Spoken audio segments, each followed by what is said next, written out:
What's going on, folks? This is Marcel Umphrey, the REI Success Maker with the Freedom and Wealth Real Estate Investing Workshops and Boot Camps. Special day today. I'm actually interviewing one of my very first real estate mentors, Mr. Jamal Gardner from Baltimore, Maryland. We're actually filming today right in one of his latest rehab projects that we're going to give you a special VIP tour at some point during this interview. But I wanted to sit down with you, Jamal. How are you today, Jamal? I'm well, Marcel. Good to see you again. Nice seeing you, man. And thank you for bringing us into one of your latest projects and sharing with us how you got started in real estate. This interview, we have some burning questions that a lot of our Inner Circle members would love the answers to. They want to learn how to build a $1 million real estate investing business. And I said, if you want to learn, I know it was one thing learning from me, but it's another thing when you can learn from someone else as well that you can potentially relate to. And your story is very unique. You did not start off as a real estate investor. You were a professional in the private industry, and we'll talk a little bit about that. But I want to give folks really the background of how we met first, because there are people watching this from all over the country that just may have just come across this video or come across our website. But I would love for you to share with everyone how we met about almost 17 years ago. It was quite some time ago, or 2002 maybe. 2002, 15 years ago. 15 years. Yes. Wow. So, you still look good at your old age. Well, I'm probably 15 when I met you, right? No, so basically, to give you my part of the story, I was in college, 2002, at Morgan State University, and I met Jamal through a friend, Devin, and Devin introduced me to you because you were actually opening up, you had an investment opportunity, and you were teaching people how to purchase properties pennies on the dollar, literally pennies on the dollar. And from your teachings, I was able to put $850 and some change into my first house, and I received a return that was over 3,000%. Wow. 3,000%. So thank you for showing me those ropes. My pleasure. And thank you for returning the favor. And we'll get into that a little later, how you returned the favor. And it's grown exponentially. So I want to thank you for that again. You're welcome. Well, Jamal, I want to get down to the nitty gritty. The first investment deal that I closed on was that tax sale certificate. I don't know if you knew this, but I recently trademarked the words the phrase local government foreclosures. Okay. I thought it was a lot cooler than tax sale, tax lien. Has a nice ring to it. Right. Local government foreclosures. Make sure you write that down, folks. Anyway, could you tell folks how you actually got involved in the local government foreclosure industry? Certainly. I was a school teacher back then, about 22 years old. I didn't have any money, but I knew that I wanted to be in the real estate, and I didn't know exactly how to get into it. So what I did, I went to a local real estate investors training, and they taught so many things about real estate, but a lot of the things they taught, you needed money. So I had to figure out how could I capitalize on this with the little bit of money I had, because I was a school teacher just coming out of college. I really didn't have much money, and one of the things they taught was tax sale, or what's the new local government foreclosures. There you go, local government foreclosures. So what I did, I started investing, and I started investing in them, but I was getting the cheaper ones between $300 and $450 because I was able to get that much money, but I didn't have much more money than that. And I did it a couple times, and it made me money. I was able to double my money. Okay. So I said, wow, this thing could really, this could be lucrative. Yes. However, again, I didn't have a lot of money to invest in. So what I did, I contacted a couple friends. And I said, look, I figured this thing out. The formula where you give me $350 and I'll double your money. And like I said, it was a window between $350 and $450, $450. And what I was able to do is take their money, invest their money in a tax sale, yes, give them double of what they paid for it, and still walk away with a profit of my own. Yes. Which was smart. Thanks. And it ended up working. So, you know, of course people are skeptical because you say, oh, well, look, you give me this money, I'll double your money. So they're skeptical, like, oh, well, I don't want to give you your money. But I've always been an honest guy. So it's not that people didn't really trust me. It's just, you know, skepticism. It's human nature. Absolutely. So after it worked a couple times, you know, you eat at a good restaurant, you tell somebody. Yes. And they started telling people, which is how, you know, the word got to you. Right. Because I had some friends at Morgan State who I was doing it with, and you know, when we're in college, everybody's struggling. Any way that you can get some extra money, you're going to try. Absolutely. And it ended up working. So it ended up being a very lucrative opportunity for myself and others, and it just kind of spread, and that's how I met you. Absolutely. And that was 2002.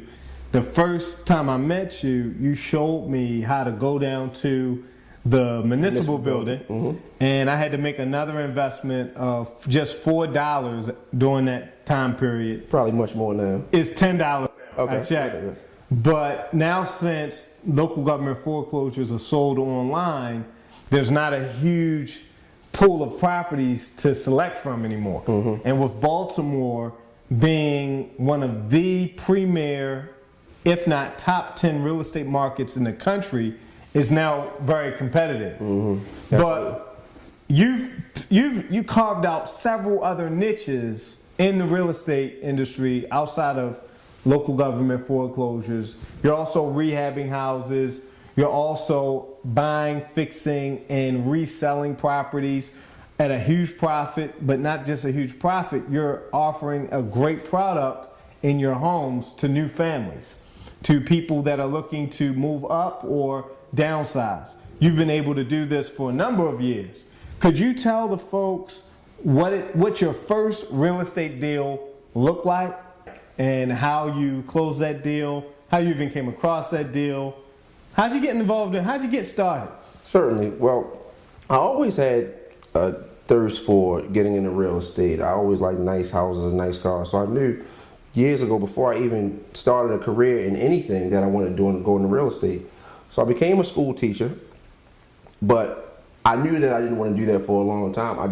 I had a plan, and it's so important to work your plan. And my plan was to be a school teacher long enough so I could build my capital and build some credit to buy a house and get into real estate. So what I did, there was a government program called the Teachers Next Door program, where they will offer government foreclosures at half price. Okay. But the only stipulation is that, well, one of the stipulations was that you had to live there for 5 years. Now, I knew that I had a plan of buying a house and selling it and moving on and continuing to do it. So I opted out of doing the 5-year plan, which kind of minimized the number of properties that I was able to choose from. But I found one, and it was regular price, but it was still priced less than your regular retail home. Yes.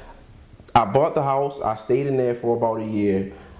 While I was in there, I would fix little things here. I would put new windows in, get little small stuff done to try to improve it. Now, keep in mind, I was just a school teacher, so I didn't have a lot of money. So it took me about a year to get it where it needed to be. And you were doing this part-time. Yeah, I was. Okay. And I really didn't have, at this point, I really didn't have a lot of experience in real estate. Okay. I was just, kind of dibbling and dabbling, but I gone to real estate investor school, so I knew a little bit, but this was my first experience. Yes. Fast forward a year later, I sold the house and made a profit of $50,000. Wow. Now at 20? At 25. Amazing. So when I saw that and when I realized real estate made that kind of money, I said, oh man, I'm sold. Right. So my plan was to just keep doing it again and again and again. And that's what I did. Amazing. Amazing. Jamal, one of the biggest takeaways from having a mentor is that you're able to learn from their mistakes. And I would love for you, if you're willing, certainly, to share any of the mistakes that you've made along the way throughout your real estate investing journey. Well, I've gone through life trying to learn from my mistakes, so that's a great question. But more importantly, I try to learn from other people's mistakes. Yes. So I have made some mistakes along the way. I acquired a nice amount of money at a young age. So when I made my first $50,000 from the house I rehabbed at 25. I went out and bought the biggest Benz I could find. Wow.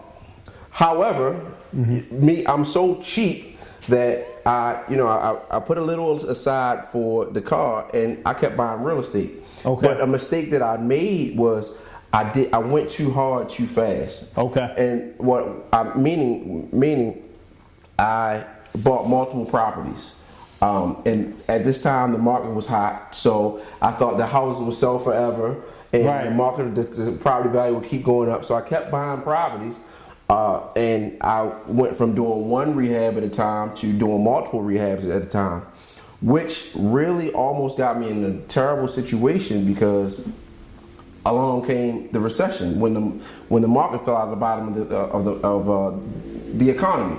Absolutely. So now I had money tied up in this house, and this house, and all of a sudden the bottom fell out, and I didn't know what to do. And were you still, as you were renovating multiple properties, buying these properties, were you still working? Yes, I was still working. I was still a school teacher. You were a school teacher, okay. And rehabbing on the side. Wow.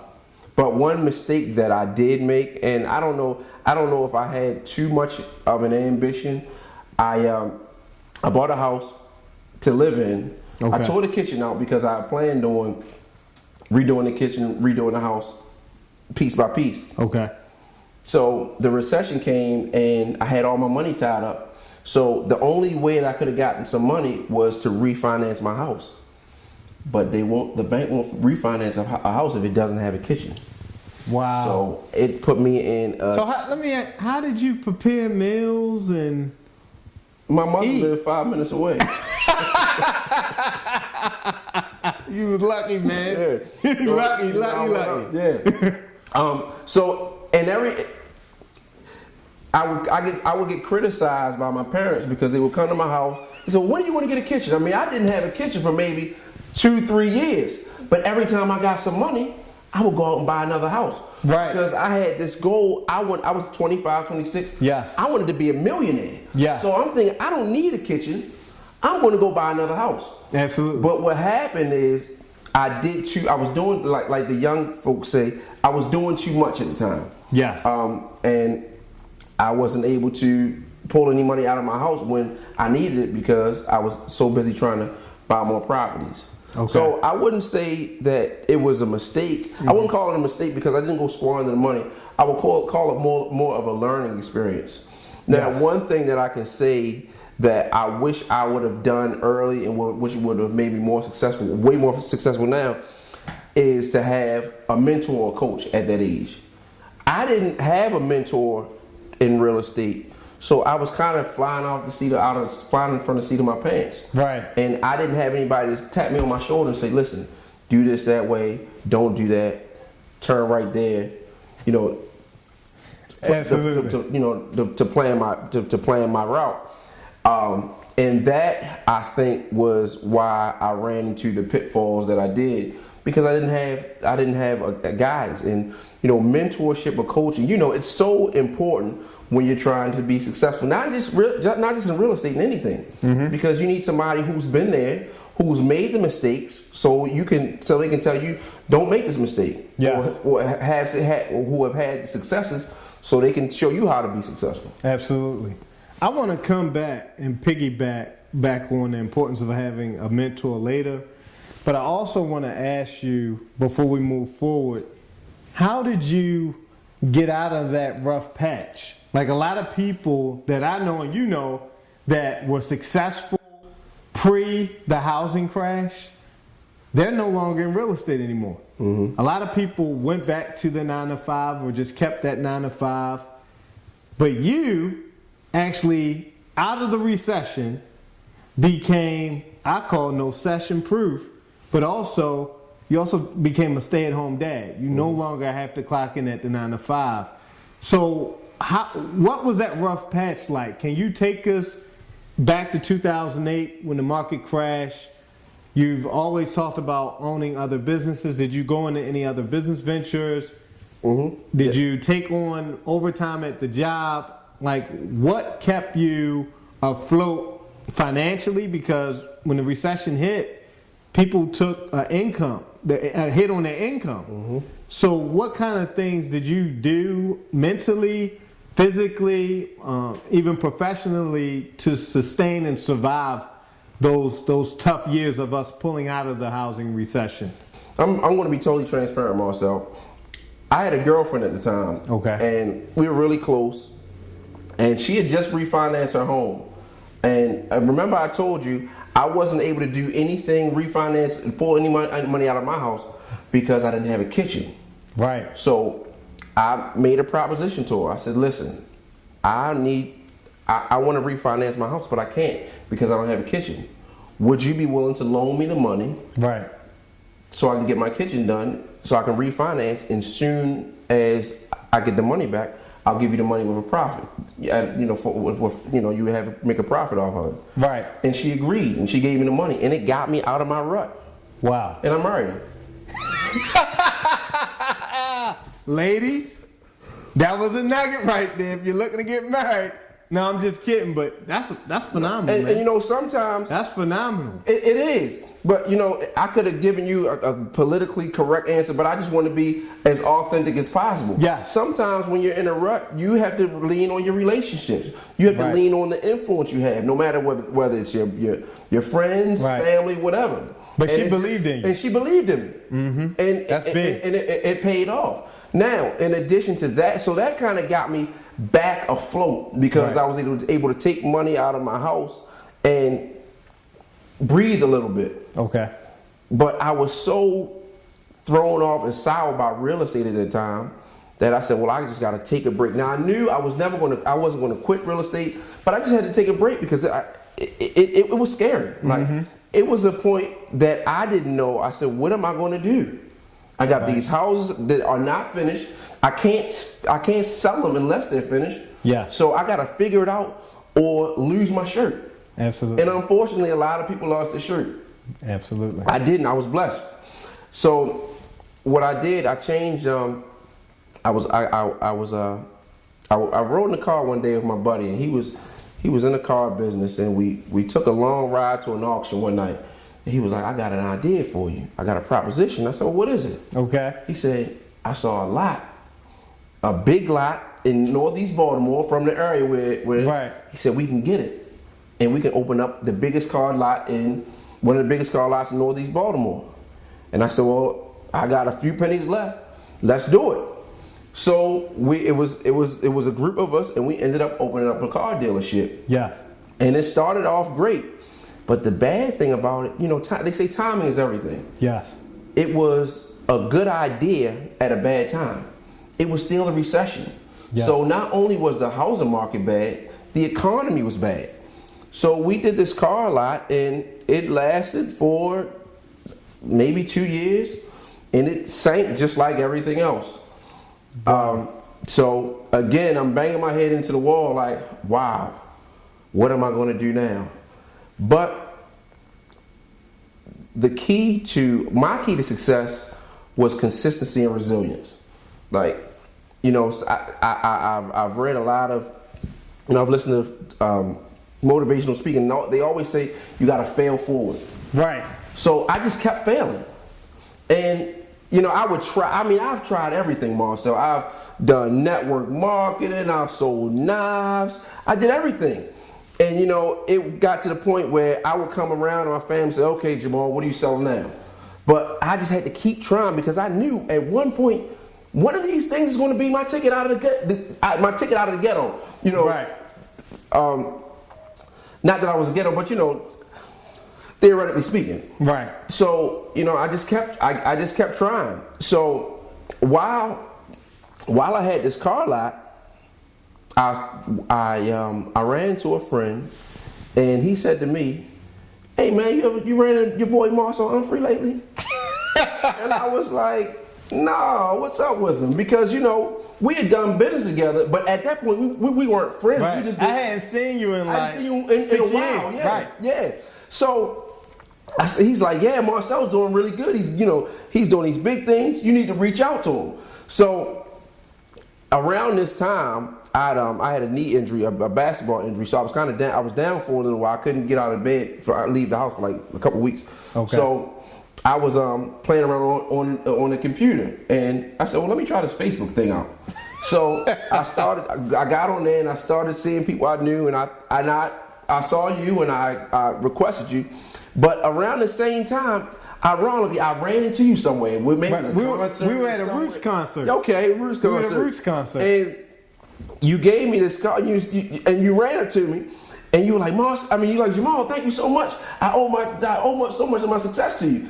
And, it kind of caught me off guard because I've been drinking, I'm having a good time, and it was dark. Right. But I was leaving, and I was like, wow. And I thought about what my friend had just told me about you being successful. I'm looking at your business card, and I was like, I got to call Marcel. So I wasn't sure, I didn't call you immediately, but around this time was around the time when my car lot started going downhill. Right. So, I reached out to you, and you said, Jamal, listen, I got to show you what I'm doing. And you sounded so excited and enthusiastic, and you had so much conviction with what you spoke.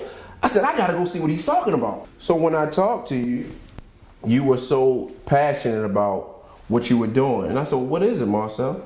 And you were like, I'll tell you when you get to my office. So we scheduled a time and we met. And I came to your office and you showed me these videos and testimonials. Now, a lot of people will show you testimonials and videos, but where it hit home with me was people in the videos, I knew them. Yes. So I could reach out to these people and call them and say, is this real? Not that I didn't do that because I didn't do it, but I knew I could have if I needed to, if I wanted to. Absolutely. But because they were people that I knew, I said, oh wow, this is really real. Like not at one moment did I question it. Right. And I knew that you were a trustworthy guy, and I knew that real estate made money. So it just made sense. So I said, wow, I'm going to dip my feet in the water and try it out again. Absolutely. And so you showed me these no money down strategies to control real estate. And what you did, and I can't thank you enough for it because you returned the favor. I taught you years ago tax sale. What we call local government foreclosures. And you returned the favor and showed me these no money down techniques, which was priceless for me because it was at a time where I had exhausted my money in real estate and I didn't know how to get back into it. Right. And it was like that time in Trading Places where the brothers like Mortimer were back. I was back. And I like that analogy.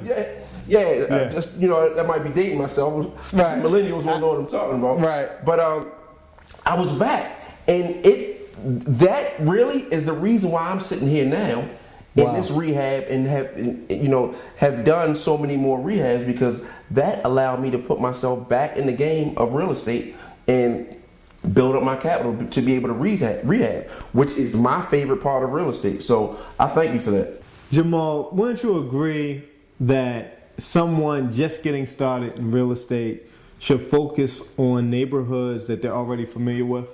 Absolutely. You make such a great point, Marcel. And I attribute a large amount of my success to doing exactly that.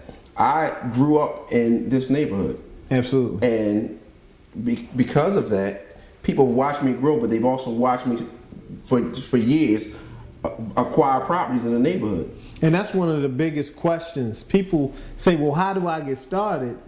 And I'm always telling them, start in your own backyard. Places that you've lived in, you grew up in, that you're currently living in right now. And let people know what you're doing. So we're sitting in a property right now that sits in a neighborhood where you actually have some ties to. Absolutely. This neighborhood is where both sides of my family are from. Okay. My parents my parents met each other on that corner right there. It used to be a store. Wow. My father grew up in the house 2 doors up the street. My mother grew up in the house 2 blocks up the street. So And this house that we're sitting in was the house of someone that watched me play on this front from birth. Wow.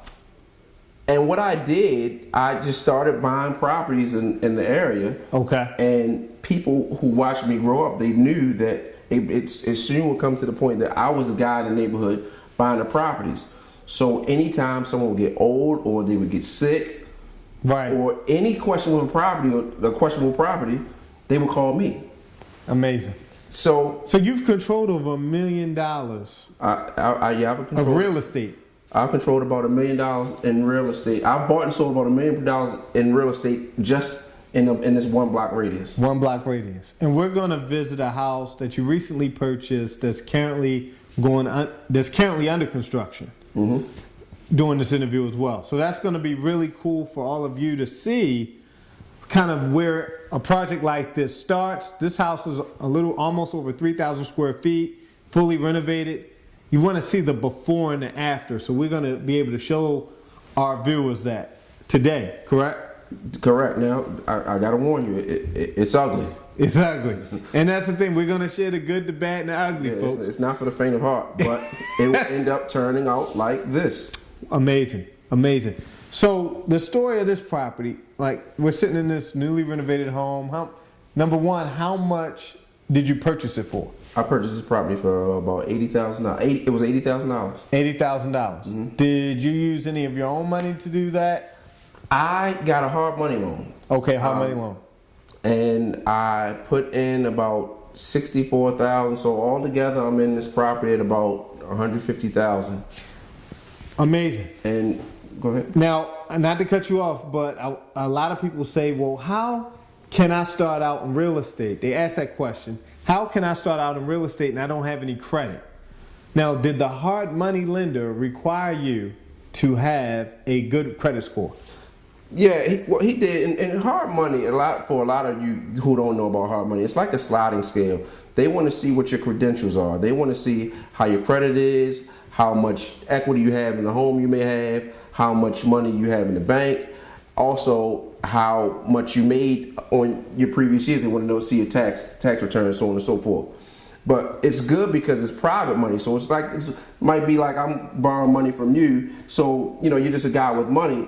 The requirements and the requirements aren't as stringent. So let's just say they're looking for a 650 credit score, $10,000 in the bank, and $25,000 equity in your home. But if you don't have the credit requirement, they're going to look and see, well, okay, you might have more money.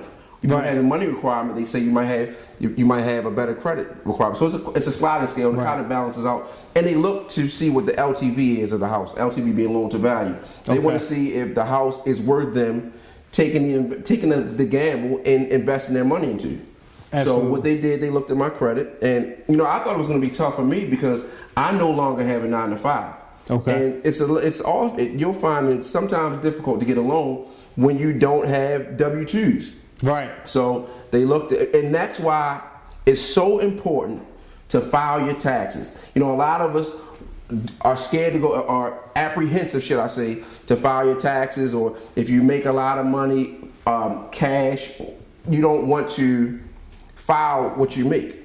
But the important thing is about filing taxes is it gives you buying power. Right. Because had I not filed my taxes the last few years, when it was time to get a loan, I wouldn't have been able to show anything. I wouldn't have been able to show that I could afford to purchase a home. Okay. So those are things those things are very important. Filing your taxes, getting your credit in order, saving your money. Because when it comes to time where you want to start investing, you're going to need those things, and they're going to look to see what do you have and why should we loan to you. I get inbox all the time saying, Marcel, my credit is horrible. How can I invest in real estate? Well, I always say it starts with finding a great deal. Mm-hmm. But I would love for you to really dive a little deeper into hard money and what those lenders really look at. You kind of touched on it, but I don't want the person watching this that has terrible credit but may have a lot of money in the bank, that has terrible credit but they have a lot of equity in their home. And I always tell people, just because you're in a bad spot right now doesn't mean you don't have the resources or you cannot become resourceful. Absolutely. Okay, because there's so many people that I teach and that you teach how to actually partner with other people, and you've done this in the past yourself, that may have a lot of cash but don't have great credit, or they have great credit but don't have a lot of cash to get into some of these deals. Yeah. So could you elaborate, piggyback on that question earlier? Certainly, and there are a lot of precipitating factors when it's time to get a hard money loan. Right. So they're looking at your credit, but let's just say that you don't have the best credit. Right. The hard money lender is also looking to see how good of a deal it is. Right. Because if it's a good deal and it makes sense, they're more inclined to lean in the direction of helping you out with it because it's a good deal. It's going to help them. But they're looking at your credit. So yes. If you don't have the greatest credit, okay, if it's a good deal, they might look past the credit issue. But very importantly, what I found is they're looking at your experience. Now, of course, right. One might say, well, how can I get experience if I don't have it? You got to start somewhere. But experience is, a key factor in getting a hard money loan because, your credit might not be good, but they want to know this guy who is lending you $150,000 out of his pocket. He wants to make sure that his investment is protected. He wants to make sure that I'm lending you this money and you know how to make it work and bring my money back at a profit, because he wants you to make a profit, but he also wants to make himself a profit. Absolutely. So if you're successful, he's going to be successful. So the hard money lender is trying to make sure that the deal is structured such that everybody is successful. Absolutely. Absolutely. Now, I remember this back in the before the recession hit, pre-recession, there were hard money lenders out here, and I had one of them where I literally could call them up, tell them I have a great deal, I'm going to send you the contract, and there was no qualification, money wired to the title company, deal funded. We didn't even have to put any skin in the game in the beginning. I mean, during those times. Now, it's a little different now. It's a little different now. So you all missed the good old days where you could literally pick up the phone, say, I got another deal, I need $150,000, here's the contract, and they send that money to the title company. A lot of hard money lenders went out of business. Mm-hmm. A lot of lenders left the industry after the recession, when the recession hit. And left this area. A lot of people stopped lending in Baltimore, but they're back, but there's more red tape involved, as it should be. Because that keeps the market from experiencing another bubble. Mm-hmm. And I think we're in a really good place right now as far as the real estate market as a whole throughout the United States. And people are getting the right types of loans on both the investor side and the consumer side. And I don't mean to cut you off, but I want to speak to something you said. You said something about putting skin in the game. I don't want you. Let's not try to sell it to people who are viewing this like it's just so easy and you're not going to have to make any investment, because even though a hard money lender is going to give you money for acquisition and repairs, you got to have some skin in the game. What does that mean? Skin in the game means, okay, let's just say the hard money lender is going to give you $100,000 for your project. Right. Well, and they're doing it in draws. Let's say they do it in 3 draws. Well, the first draw you might have to pay for. So it might be a little uncomfortable for you, especially if you're just starting out. But everybody has to make to play their part. And just to break down, not to cut you off, just to break down the draws, what Jamal is speaking on is setting up a draw schedule.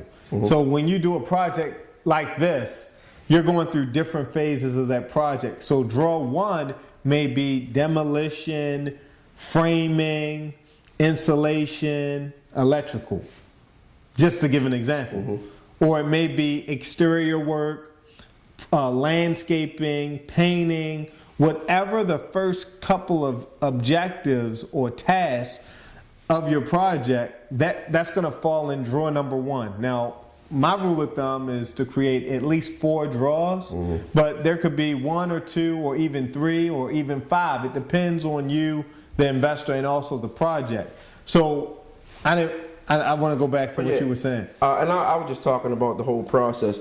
And you'll also find that different hard money lenders have different stipulations. They structure their product different. Right. This particular product for me, this particular loan for me, I didn't have to pay contractors myself. What I did was like I said, this might have cost me about the whole venture might have cost me $150,000.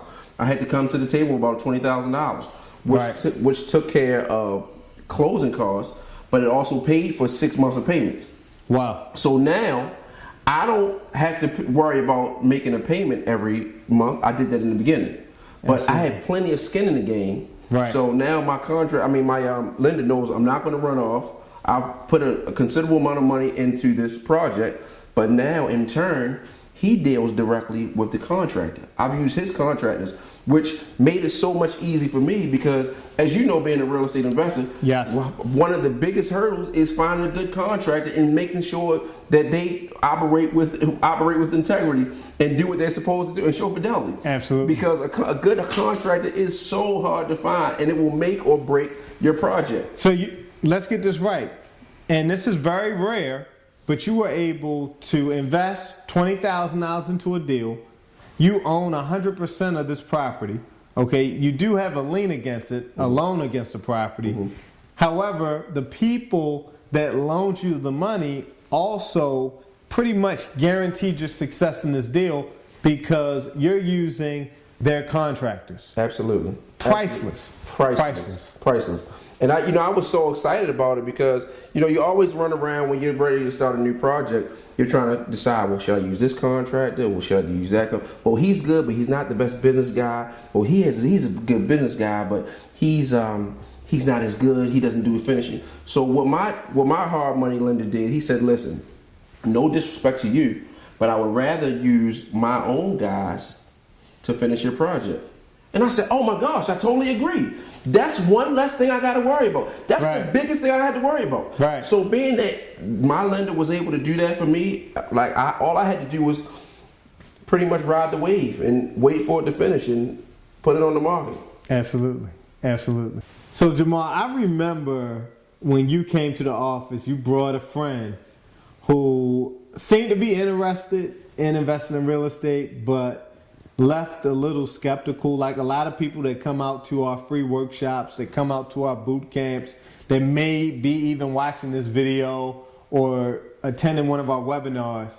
I want to address the skepticism and the folks that just don't have the belief right now, because we've been able to take countless skeptical people and turn them into believers once they got a hold of the information and once they applied. And I always tell people, once you apply the information, once you learn the information, it builds belief, it builds confidence. But once you actually close a deal, once you close that first deal and you're looking at that check, it becomes real and your belief system goes from here to here. Could you talk about that, like the importance of belief and that experience? Because a lot of times, like you brought your best friend to my office, and a lot of the viewers may be watching this with their best friend, their spouse, their husband, their wife, their sister, their brother, and they might not be thinking what they're thinking. So how do you deal with that, and how do you move on with that without burning any bridges and tarnishing existing relationships? Well, it's so important for you to believe in what you believe in. And sometimes the closest people to you will be the ones who steer you away from your goal, or steer you away from your dreams. And it's not always malicious. They are just pushing on to you what they believe in, or what they don't believe in, or what their fears or skepticisms are. So I think it's very important to buy into your own hype, if you will. Buy into your own hype. Buy into your own dreams, because somebody will try to get in the way of it, trying to help you and not even realize they're hurting you. So in this one particular instance, we were looking at your coaching program, Because Yeah. I told him about it before, and we were on the car on the way there, and I'm like, yeah, this is going to be it. This, because we both were in real estate, and we both had run into a wall, and I was like, this is going to be our ticket out. And you know, he's sitting next to me, and I'm looking at you, and you know, you're showing me these testimonials and checks that people had done, you know, people had made, and I was so focused on you sitting across me, I didn't pick up on his body language. So, you know, I'm really excited. I couldn't even, you know how you get so excited, you start moving in your seat. I couldn't sit still because I'm like, this is going to be it for me, and I felt it in my heart. Right. So I looked at him, and I wasn't sure what I was getting, but I really wasn't worried because I'm focusing on you and this product you have and where I'm going to go with it. Yes. So we get in the car, and I said, yeah, this is it. He was like, oh, so let me take you back. Because we came into the office thinking, and I said this on the way, I said, yeah, I taught him tax sale. He said he has no choice but to return the favor and just teach me this for free. I said, because I didn't charge him for tax sale. So we go through it, and then you told me the price, and I said, oh. Well, I mean, I had to keep the lights on. Yeah, I mean, I understand. had to keep the lights on, pay the rent. I understand. I understood it now. I understand now, but I didn't then because I was like, really?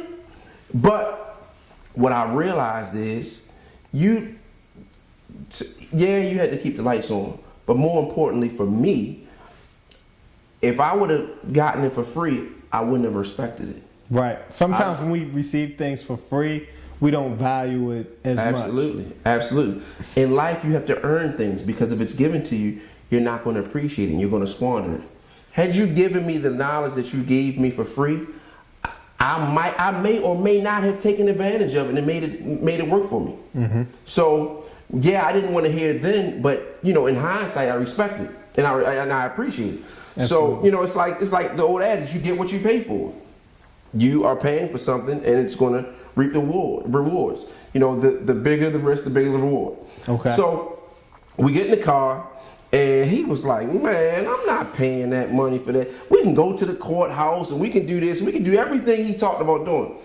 And I said, yeah, we can, but we don't know where to begin. I said, sure, you can do anything if you really try to. I said, but you got to pay for knowledge. Like, you could go to college and learn everything that you're going to learn in college if you go and study in a library somewhere, maybe. But, right.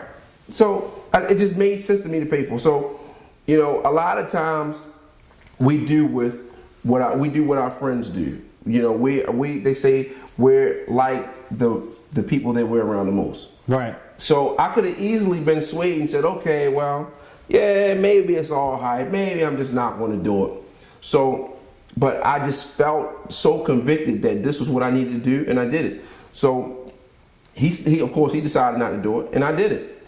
And I watched how I got my footing back in real estate, and I was able to ascend from making that investment into the program and, you know, growing with it. And it's just so important, even if it's not real estate, whatever it is, it's so important to invest in yourself. Absolutely. Invest in what your purpose is. It just so happened that my purpose was real estate and helping people. So I invested in that. In essence, I invested in myself. And I was able to share it with other people when I started coaching. Now I'm imparting my wisdom on them and helping them to become successful. Absolutely. So it's come full circle for me. Excellent. Excellent.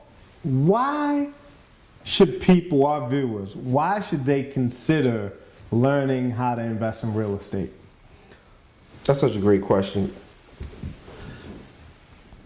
I think it's so important to have something else, an ace in the hole, a plan B, because sometimes in life, things happen. Mm-hmm. There are a lot of people out there who are really into their careers, they love their jobs, so on and so forth, but sometimes obstacles come in the way. Sometimes people lose their job.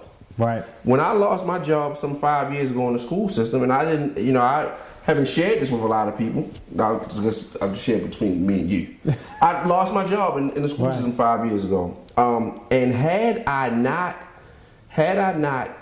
had something else in my pocket, as far as knowledge, a specialized knowledge, right? I would have sunk. My wife was pregnant with my daughter.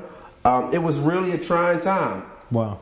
And I could have, it's funny because when my job ended, I could have fought and got it back, but I looked at that as a message from God, a sign from God, because here I was, called myself the successful real estate investor.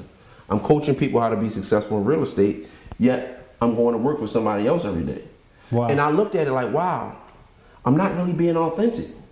How can I call myself a successful real estate investor and I'm going to work for somebody else every day? Right. So I took that as a sign when my job was in jeopardy. I said, well, you know what? I'm not going to push the envelope. It's time. And another thing, when I worked in the school system, and it was it's rough. The kids are rough these days. I mean, it's really rewarding, but it's also really challenging. Okay. So after a long day at work, putting out fires and solving problems, my tank was so depleted that I didn't have much left to do real estate. Right. So I walked away, and it was the best decision I've ever made, because I would have not been able to see the successes that I am now if I was juggling. Because it's like you can't serve two masters. Yeah, I love I enjoyed my job and what I did and helping build our youth up. Right. But I wasn't. I was selling myself short. I was selling my family short. Amazing. It's so important for people to invest in real estate, because real estate is probably the biggest or the most common way that people become rich, acquire wealth. Absolutely. You got to look at it. Whether the market is up or down, people are always going to need somewhere to live, somewhere to work. And real estate can really write your own ticket with it. I was able to. Now, and I was having a conversation with somebody the other day, and very humbly stated, I would not be able to live the lifestyle that I'm living off of any job unless I was like a doctor or surgeon. And I was never that smart. So I'll never be a doctor. Right. But through real estate, I'm able to give my family a certain lifestyle, send my daughter to private school, do the things that I think are important to me, and live the life that I want to live. Did you just take a trip to Disney World not too long ago? We do that every year. Every year? Yeah. A lot of people dream about doing that. Yeah, you do it every year. Yeah, and I had never, and humbly stated, I had never been to Disney World until I started taking my daughter. And wow. she's 4. She's been 3 times. Amazing. And that's because of real estate. Real estate will give you the resources and the freedom. Because that was my next question. We hear the term stay-at-home mom. We hear about that. But you're a stay-at-home dad. Well, I was until we put her in private school. It's funny that you asked that, Marcel, because my goal years ago, before I even had a child, was to be able to stay at home with them until they were able to go to school. Okay. I didn't know how I was going to do it. I knew real estate would have something to do with it, but I didn't know how it was going to come to fruition. And it just so happened that I stopped working 4 months before my daughter was born, and I was able to stay home with her because my wife, she was a principal, so her job was really demanding. So after 3 weeks of my daughter being here, she had to go back to work. So from 3 weeks old to 18 months when we put her in private school, she was home with me. So I was able, and this is what was so priceless. And you were still able to run your business. I was still able to run my business because all I needed was a phone and a computer. So I'm doing my stuff with it, but when she's taking a nap, I'm on the phone with my students. I'm on the phone trying to do deals. I'm on the computer, so on and so forth. And it was just so priceless to me because a lot of people have children, and you'll see soon enough. A lot of people have children, and they pick them up from daycare, and they hear about the things that the kids in daycare, the little milestones. Oh, he took a step. Oh, she fed herself. Right. I was able to see all of these things unfold because I was home with her. Like Right. that for me was priceless. Priceless. Because of real estate. And then moving forward, when she left the house and went to school, when her birthday came, I'm able to go and give her cupcakes. Like, and that might really be not a big deal, but for a parent, you understand what that means. Like, Yes. I'm able to give my baby cupcakes on her birthday, every birthday. And I don't have to worry about, oh, can I run out of the building, or can I take off? That's No. what I was getting at. I just drive there and I give my baby cupcakes. Priceless. So Jamal, we talked earlier about the importance of really starting out in your own backyard, which you've mastered. And this is just one of the backyards you used to stomp in growing up. How were you able to form the relationships where people pretty much were coming to you first before going to a real estate agent or going to a competitor? How were you able to position yourself in this neighborhood within this 2-block radius and put yourself in a position to own over $1 million of real estate? Well, I think it's so important to build relationships, and that's always been one of my things. I'm a very gregarious person. I'm a lover of people, so I build relationships wherever I go. And being that I grew up in this neighborhood, Right. a lot of people saw what I was doing. When I bought my first house in this neighborhood about 15, 17 years ago, and kept buying properties. So because I had these neighborhoods, because I had these relationships, not only were they seeing what I was doing, we were discussing it. Okay. So this particular situation is kind of near and dear to my heart because the person who owned this property was a gentleman who watched me grow up. I mean, I used to play with his kids on the very front. Him and my father were friends. Okay. And what he would do but he was the neighborhood captain. He was like they actually have named a community center after him. Okay. And he raised a lot of the kids around here who didn't have fathers. I actually had my start in this neighborhood over on 26th Street. The house that I purchased from the tax sale, the local government foreclosure, and to come back to the neighborhood to see what you're doing has been phenomenal. We're doing it in our city of Baltimore. We are teaching people all over the country to actually invest in their own respected marketplaces as well. But Baltimore being one of the top cities in the country as far as real estate goes, we couldn't be in a better place to invest our money and also to invest in the people here, because a lot of people don't realize this. And for all of our viewers, you are income shifters. You're income shifters. You're entrepreneurs. If it wasn't for entrepreneurs, our country couldn't really run. Someone has to take ownership. And why not you? Why not you? Just one property, this one house that Jamal has purchased is going to employ about 20 to 25 people. Think about how many families are fed off of you purchasing this one house. You gotta think about this. Number one, your family's gonna eat. The lender, the hard money lender, is gonna eat, meaning they're gonna make money from this transaction. The appraiser or appraisers, if the hard money lender had an appraisal done before you acquired this property, the home inspector, the contractor, the contractors, that's what I was getting to. Electrical, plumbing, HVAC. You have a real estate agent listing this property. And the seller's agent. So you have the listing agent, the seller's agent, you have the title company, and the other title company. You have the home stager, the inspectors from the city that had to come out, that are the only way they're going to generate revenue is by you pulling permits. You had to pay for the permits. Okay, think about the family that's going to move in here. Look at how many people you affect in your marketplace by just purchasing one house. And that's whether you're renting the house out, you're wholesaling that house using one of our no money down strategies, or you're buying, fixing, and selling the property.